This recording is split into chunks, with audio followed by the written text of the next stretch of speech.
ಪ್ರಕಾಶ್ ಅವರು ದಾವಣಗೆರೆಯಿಂದ ಕರೆ ಮಾಡಿದ್ದಾರೆ. ನಮಸ್ತೆ ಪ್ರಕಾಶ್ ಅವರೇ. ನಮಸ್ಕಾರ ಮೇಡಮ್. ನಮಸ್ತೆ. ಯಾರ ಬಗ್ಗೆ ಕೇಳಬೇಕಾಗಿತ್ತು? ನನ್ನ ಬಗ್ಗೆನೇ ಕೇಳಬೇಕಾಗಿತ್ತು ಮೇಡಮ್. ನಿಮ್ಮ ಹುಟ್ಟಿದ ದಿನಾಂಕ, ಸಮಯ ತಿಳಿಸಿ. 13/8/1967. 13/8/1967. ಸಮಯ 5:30 ಬೆಳಗ್ಗೆ. ಬೆಳಗಿನ ಜಾವ. ಸರಿ, ಏನ್ ಪ್ರಶ್ನೆ ಇತ್ತು? ಇದ್ರ ಬಗ್ಗೆ ಕೇಳಬೇಕಾಯ್ತು. ಎಲ್ಲಾ ರೀತಿಯಿಂದ ತೊಂದರೆ ಆಗ್ತಾ ಇದೆ. ಸರಿ ಸರಿ, ಶಾಸ್ತ್ರಿಗಳಿದ್ದಾರೆ, ಮಾತಾಡಿ. ಪ್ರಕಾಶ್ ಅವರೇ ನಮಸ್ಕಾರ. ನಮಸ್ಕಾರ ಗುರುಜಿ. ನಮಸ್ಕಾರ. ನಿಮ್ ಪ್ರೋಗ್ರಾಮ್ ತುಂಬಾ ಚೆನ್ನಾಗಿ ಮೂಡಿ ಬರ್ತಾ ಇದೆ. ಒಂದ್ ಏನಾದ್ರು ಪರಿಹಾರ ಸಿಗುತ್ತೆ ಅಂತ ಮಾಡಿದೀನಿ ಗುರುಜಿ. ಯಾಕೋ ಯಾವ್ದ್ರಲ್ಲೂ ಸಕ್ಸಸ್ ಆಗ್ತಾ ಇಲ್ಲ. ಆಮೇಲೆ ವಾಮಾಚಾರ ಆಗಿದೆ, ಹಂಗೆ ಅಂತಾರೆ. ಯಾವ್ದ್ ಕೈ ಹಾಕಿದ್ರು ಸಕ್ಸಸ್ ಆಗ್ತಾ ಇಲ್ಲ. ಮಕ್ಕಳಿಂದಲೂ ಎಲ್ಲರಿಂದಲೂ ತೊಂದರೆ ಆಗ್ತಾ ಇದೆ. ಏನು ಅಂತಲೇ ಗೊತ್ತಾಗ್ತಿಲ್ಲ ಗುರುಜಿ. ಹಣಕಾಸಿನ ವಿಚಾರದಲ್ಲೂ ಎಲ್ಲ ತೊಂದರೆ, ಎಲ್ಲದಲ್ಲೂ ತೊಂದರೆ ಆಗ್ತಾ ಇದೆ. ಇದು ಆಯಿತು ಪಾಪ. ನಿಮಗೆ ಈಗ ಕೆಲವೊಮ್ಮೆ ಏನಾಗುತ್ತೆ, ನಮ್ಮ ಬದುಕು, ನಮ್ಮ ಹೆಜ್ಜೆಗಳೇ ನಮಗೆ ಭಾರ ಆಗಿಬಿಡುತ್ತೆ. ಆ ರೀತಿಯ ಪಾಪ ಪರಿಸ್ಥಿತಿ. ಅದಕ್ಕೆ ಕಾರಣ ಏನಂದರೆ, ನಿಮಗೆ ಈಗ ನಡೀತಾ ಇರೋ ಟೈಮ್ ರಾಹುವಿನ ಭುಕ್ತಿ ಕಾಲ ನಡೀತಾ ಇದೆ. ಈ ಪಾಪಗ್ರಹಗಳ ಸಮಯ ನಮಗೆ ಸಾಮಾನ್ಯವಾಗಿ ಇಂಥದ್ದೊಂದು ಹೊರೆಯನ್ನು ಹೊರಿಸ್ಬಿಡುತ್ತೆ, ಹೊರಲಿಕ್ಕೆ ಆಗೋದಿಲ್ಲ. ಆ ರೀತಿಯ ಒಂದು ಭಾರವನ್ನು ಕೊಟ್ಬಿಡುತ್ತೆ. ಅಂಥದ್ದೊಂದು ಕಾಲದಲ್ಲಿ ನೀವು ಇದ್ದೀರಾ ಈಗ. ಹೀಗಾಗಿ ಹತ್ತಿರದಲ್ಲಿ ಅಲ್ಲಿ ಸುಬ್ರಹ್ಮಣ್ಯ ಸನ್ನಿಧಾನ ಇದ್ದರೆ ಅದು ತುಂಬ ಒಳ್ಳೆಯದು. ಸುಬ್ರಹ್ಮಣ್ಯ ಸನ್ನಿಧಾನಕ್ಕೆ ನೀವು ಸ್ವಲ್ಪ ಉದ್ದಿನ ಕಾಳು, ಉದ್ದಿನ ಬೇಳೆಯೂ ಆಗಬಹುದು, ಅದನ್ನು ತೊಗೊಂಡು ಹೋಗಿ ಪ್ರತಿ ಮಂಗಳವಾರ ಅಲ್ಲಿ ಸಮರ್ಪಣೆ ಮಾಡಿ. ನೀವು ಎಲ್ಲಿವರೆಗೆ ಅಂದರೆ, ಈ ವರ್ಷ ಸಂಪೂರ್ಣವಾಗಿ 1 ವರ್ಷಗಳ ಕಾಲ ಈ ಒಂದು ಸೇವೆ ಮಾಡಿ. ಪ್ರತಿ ಮಂಗಳವಾರ ಸ್ವಲ್ಪ ಎಷ್ಟಾಗುತ್ತೆ ಅಷ್ಟು, ಅದು ತುಂಬ ನಿಮಗೆ ಸಹಾಯವಾಗುತ್ತೆ. ಉದ್ದಿನ ಕಾಳು ಕೊಟ್ಟು ನಮಸ್ಕಾರ ಹಾಕ್ಕೊಂಡು ಬನ್ನಿ.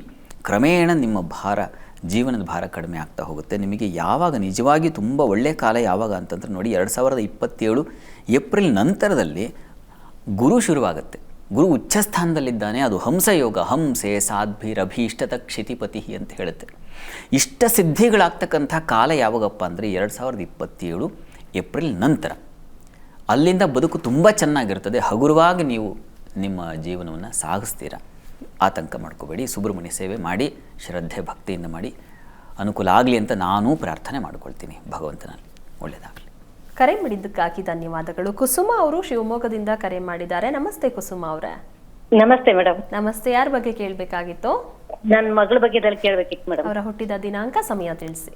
26/2/1999 ಬೆಳಿಗ್ಗೆ 5:50 ಮೇಡಮ್. 26/2/1999. ಸಮಯ 5:50 ಮೇಡಮ್. 5:50 ಬೆಳಗ್ಗೆ ಮೇಡಮ್. ಏನ್ ಪ್ರಶ್ನೆ ಇತ್ತು ಮೇಡಮ್? ಮದುವೆ ಮಾಡ್ಬೇಕಿತ್ತು. ಈ ಸರಿ ಎಲ್ಲಾರು ಒಳ್ಳೇದಾಗತ್ತ ನೋಡೋಣ ಅಂತ ಕೇಳಿದೆ. ಶಾಸ್ತ್ರಿಗಳ ಜೊತೆ ಮಾತಾಡಿಮ್ಮ. ನಮಸ್ಕಾರ ಕುಸುಮ ಅವರೇ. ನಮಸ್ಕಾರ. ನಮಸ್ತೆ ಗುರುಜಿ. ನಮಸ್ಕಾರ. ನೋಡಿ, ಈಗ ಅವರಿಗೆ ಶನಿ ದಶೆಯಲ್ಲಿ ಚಂದ್ರ ಭುಕ್ತಿ ನಡೀತಾ ಇದೆ. ಚಂದ್ರ ವಿವಾಹದ ಅಧಿಪತಿ. ಯಾವಾಗ ವಿವಾಹದ ಅಧಿಪತಿಯ ಕಾಲ ಶುರುವಾಗುತ್ತೋ ಆ ಸಂದರ್ಭದಲ್ಲಿ ವಿವಾಹ ಆಗುತ್ತೆ ಎನ್ನುವುದು ಶಾಸ್ತ್ರವಚನ. ಹೀಗಾಗಿ ಈಗ ತಾವು ಪ್ರಯತ್ನ ಮಾಡಿದರೆ ಪ್ರಯತ್ನಕ್ಕೆ ಫಲ ಸಿಗುತ್ತೆ. ಆದರೆ ಒಂದು ತೊಡಕಿದೆ. ವಿವಾಹ ಸ್ಥಾನದಲ್ಲಿ ಒಂದು ರಾಹು ಗ್ರಹ ಇದೆ. ಇದು ಸ್ವಲ್ಪ ಕಲತ್ರಭೇ ಪಾಪಯುತೇತ ದೃಷ್ಟೇ ಕಲತ್ರ ಹಾನಿಮ್ ಅಂತ ಒಂದು ಮಾತಿದೆ. ಹೀಗಾಗಿ ಆ ಒಂದು ದೋಷ ನಿವಾರಣೆಗೆ ರಾಹುಗ್ರಹ ಶಾಂತಿ ಒಂದು ಮಾಡಿಸಿ ತಾವು, ಅದು ಖಂಡಿತ ಅನುಕೂಲ ಮಾಡಿಕೊಡುತ್ತೆ. ಆತಂಕ ಗ್ರಹ ಶಾಂತಿ ಮಾಡಿಸಿದೀವಿ ಗುರುಜಿ. ಹಾಗಿದ್ರೆ ಈಗ ಶಾಂತಿ ಮಾಡಿಸಿದ್ರೆ ಅಲ್ಲಿಗೆ ಭಗವಂತ ಅನುಗ್ರಹ ಉಂಟಾಗುತ್ತೆ ಅಂತಲೇ ಅರ್ಥ. ಮುಂದೆ ಪ್ರಯತ್ನ ಮುಂದುವರಿಸೋದು ಅಂತ ಅರ್ಥ. ಹೀಗಾಗಿ ಈಗ ಕಳೆದ ತಿಂಗಳಿಂದ ಶುರುವಾಗಿದೆ ಚಂದ್ರನ ಭುಕ್ತಿ.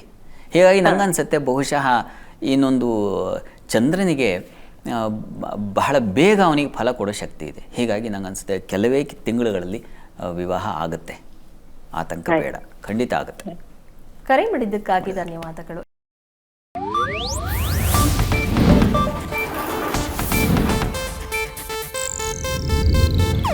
ಇದು ಏಷ್ಯಾನೆಟ್ ನ್ಯೂಸ್ ನೆಟ್ವರ್ಕ್ ಪ್ರಸ್ತುತಿ.